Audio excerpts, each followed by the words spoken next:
Hi there. Just a 10-hour video about how important Heather Knight is. No, only joking. This is just a video about the 50 over match between England and India today. Another defeat for England, and it's quite worrying how bad we are now at 50 over cricket.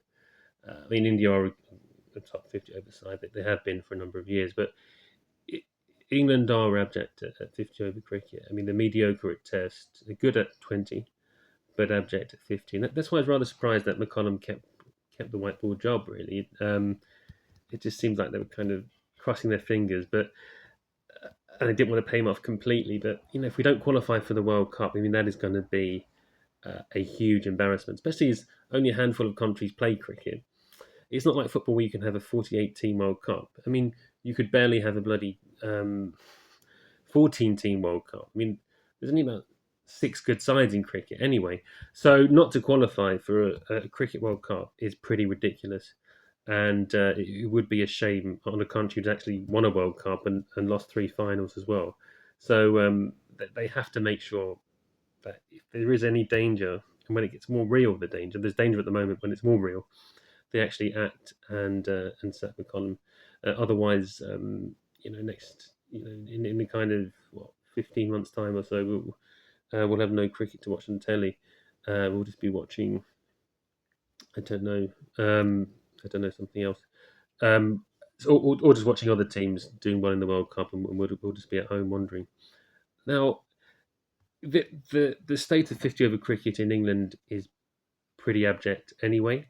After the 2019 World Cup, some smarty pants decided that cricket, 50 over cricket, wouldn't exist much longer. I remember Nasser Hussain saying that the South Africa World Cup, which is next year now, would be the last 50 over World Cup. That hasn't happened. I mean, there has been talk about reducing it to 40 overs. I read an article about that the other day.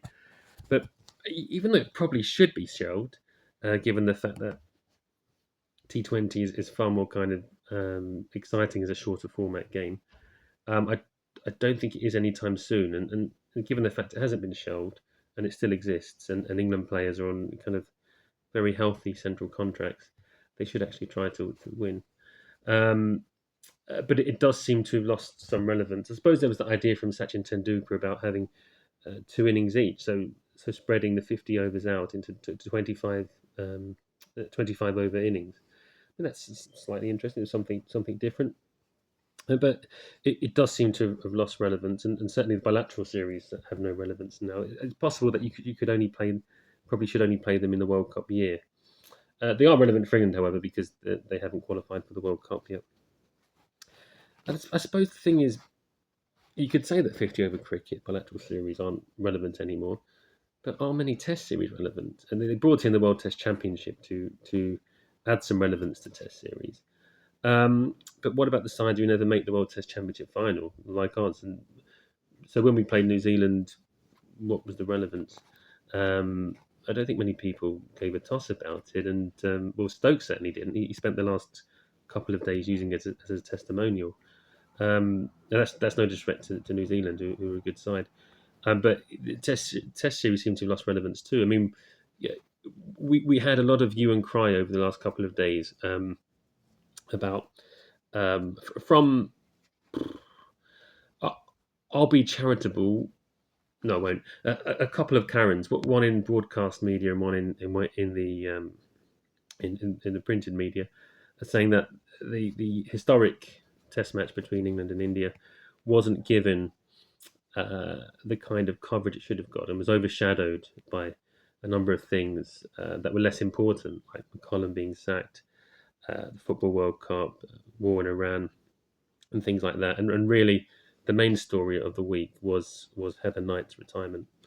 But it's not just women's Test cricket that it seems not to have much relevance about it. It doesn't have any relevance. The men's now does as well. So I think possibly they overreacted there. I don't think there'd be much coverage of a one-off test between a men's side.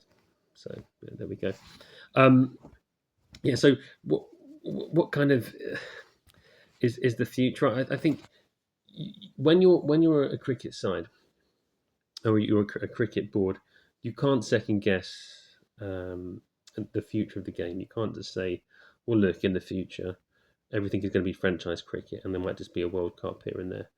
At the moment, 50 over cricket exists, Test cricket exists, the World Test Championship exists, and you have to try and win it, rather than trying to get up jail by saying, well, in the future they won't.